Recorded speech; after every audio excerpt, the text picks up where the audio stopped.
Avez-vous déjà entendu parler de Isabelle Surplis? C'est une conseillère régionale et municipale qui, depuis plusieurs années, se fait menacer de mort par les loups gris turcs dans sa ville de Saint-Chamond dans le 42. Et elle appelle à l'aide. Je suis attaquée parce que je suis une femme, une élue et que je défends les valeurs républicaines. Et je suis obligé de commencer la vidéo à 19 secondes parce qu'avant, elle explique qu'elle a été menacée de se faire V. Et je ne peux pas le dire sur YouTube.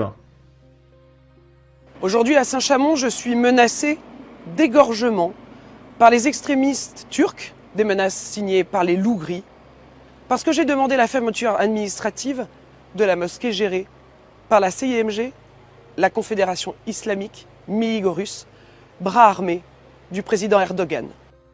En même temps, on est en 2024. Demander la fermeture d'une mosquée, c'est peut-être un petit peu de méga giga ultra droite. Hein, d'accord? J'espère que la police sera saisie de cette affaire. Je suis également et publiquement un soutien inconditionnel de la communauté arménienne. Ce week-end, et pour la première fois, ont été taguées des inscriptions dans une école privée catholique, les Saintes-Maries à Saint-Chamond, des inscriptions menaçantes, racistes, absolument inqualifiables. Ont été taguées en grandes lettres noires « Isabelle Surplis, on va t'égorger ». Ont été taguées parmi 17 autres inscriptions « les Arméniens »,« Vive les loups gris »,« Arméniens fils de p***». J'ai pu obtenir les photos de ces tags grâce à des professeurs et des membres de la communauté arménienne qui sont tétanisés. Je dois vous annoncer aujourd'hui que la majorité municipale ainsi que la police m'ont caché qu'il y a quelques jours, entre le 12 et le 16 avril, ont été inscrits dans une école publique primaire, cette fois-ci, l'école Le Châtelard à Saint-Chamond, les mêmes inscriptions, Isabelle Surplis, on va t'égorger, et que personne, absolument personne, ne m'a prévenu. Je suis parfaitement scandalisé du traitement de cette affaire. Je vous annonce également que mon avocat déposera plainte directement auprès du procureur de la République de Saint-Étienne. Mais bien évidemment, plusieurs questions restent en suspens. Que comptent faire les autorités publiques pour garantir ma sécurité, celle de mes proches et de mes équipes militantes? Que comptent faire les autorités locales afin de garantir la sécurité de toute la communauté arménienne? Quel type d'enquête les autorités publiques comptent-elles diligenter alors que je commence à lire dans des communiqués écrits que les inscriptions doivent être effacées au plus vite? Toutes ces questions sont évidemment restées sans réponse à ce jour. Mais rassurez-vous, je ne compte pas me laisser intimider. Je ne compte pas lâcher l'affaire et abandonner tous ces dossiers. Je refuse de me laisser faire. Je vais demander à ce que tout soit mis en œuvre afin que le ou les auteurs de ces faits criminels soient interpellés et punis comme il se doit. Je continuerai à demander la fermeture administrative de la mosquée turque militaire-russe. Je continuerai à combattre l'islam radical où que ce soit sur le territoire national et personne ne m'en empêchera. Ce qu'il s'est passé à Saint-Chamond sont des actes inqualifiables. Les islamistes ont à nouveau profané les institutions les plus sacrées de notre pays, nos écoles. Il est temps de réagir. En vrai, en l'écoutant, il n'y a rien qui m'a choqué. C'est tellement quotidien. Moi, je l'écoutais, j'étais en mode ouais, bah ouais, encore, ouais. J'ai rien à dire. C'est quotidien. Sans déconner, hein. On attend le soutien du gouvernement. Je soutiens Isabelle Surplis face aux appels au meurtre que les loups gris d'Erdogan Turquie ont lancés à Saint-Chamond. Les menaces de cette milice se sont à prendre très au sérieux. Hashtag France. Total soutien Isabelle. Visiblement, ça ne semble pas émouvoir la classe politique en poste hormis Laurent Wauquiez. Vous voyez, parce que c'est le quotidien, franchement. En plus, il y a pas longtemps, il y a eu Philippe qui est mort, il y a eu Mathis, il y a eu Monique. Franchement, il y a autre chose à faire, hein. C'est terrible à dire, hein, mais c'est trop quotidien, hein. Et du coup, le mec parlait de Laurent Wauquiez.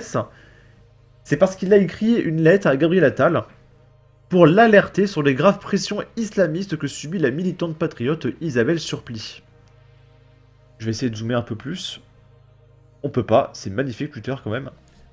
Monsieur le Premier ministre, par la présente, je me permets de porter à votre attention des actes particulièrement inquiétants qui se sont déroulés sur notre territoire.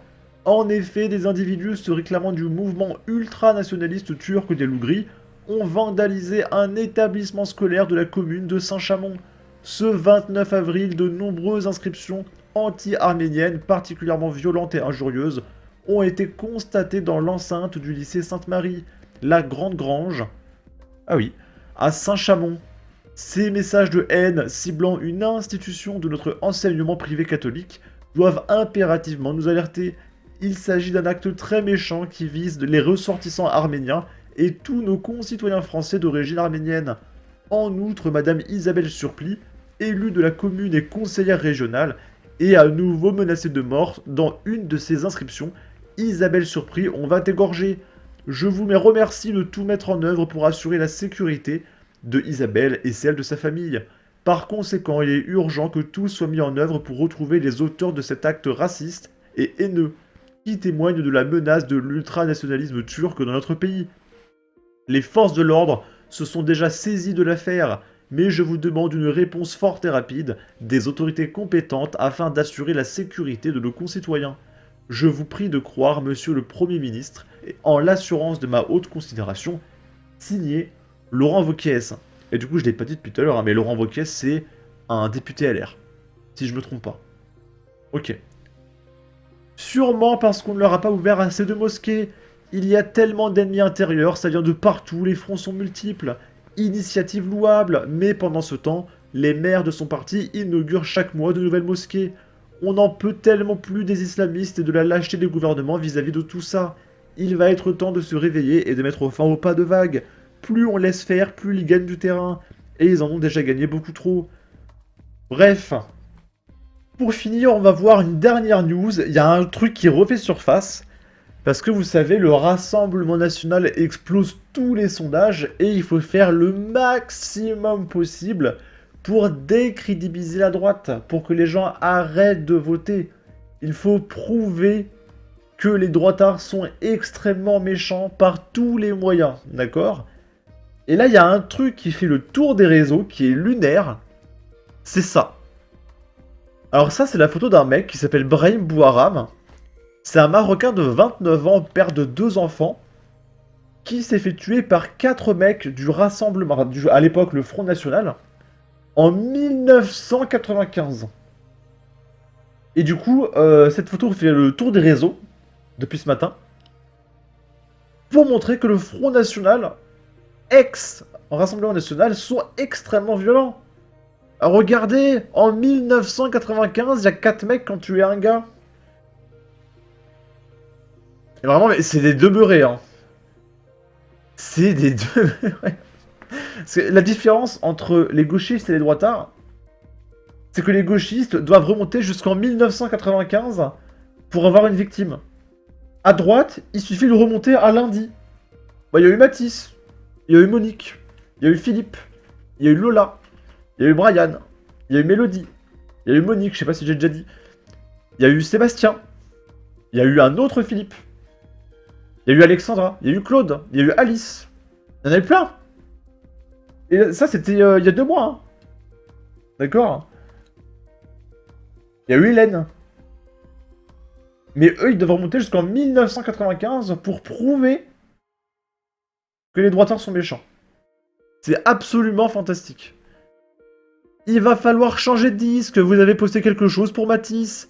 La récupération autorisée 30 ans après. Il ne savait pas nager. C'est qui ce mec? C'est journaliste ça? Jamais entendu parler. Eh ben oui, elle s'en vante elle-même. Arrêt sur image et France Inter. Pas surprenant. Et là, il y a un mec qui montre les images des victimes en France. C'est trop pixelisé. Je reconnais personne. Ok. Par contre, ici, je reconnais. Là, c'est Lola. Là, c'est Philippe. Là, c'est Thomas. Ça, c'est la policière. C'est pas Mélanie? Je crois que c'est Mélanie. Ça, c'est Enzo. Ça, je sais plus qui c'est, mais j'en ai parlé. Et les deux, là, pareil, j'en ai parlé, je sais plus qui c'est. Pas Sébastien, lui, en haut à gauche. Bref, voilà, tout ça, nous, c'est pas dur. Hein, de trouver des victimes. Ok? Bon. En tout cas, n'hésitez pas à donner votre avis, votre opinion, à partager, liker, commenter. Ça aidera au référencement de la vidéo sur YouTube. Abonnez-vous, suivez-moi sur Twitter. Et à la prochaine pour de futures vidéos. Ciao!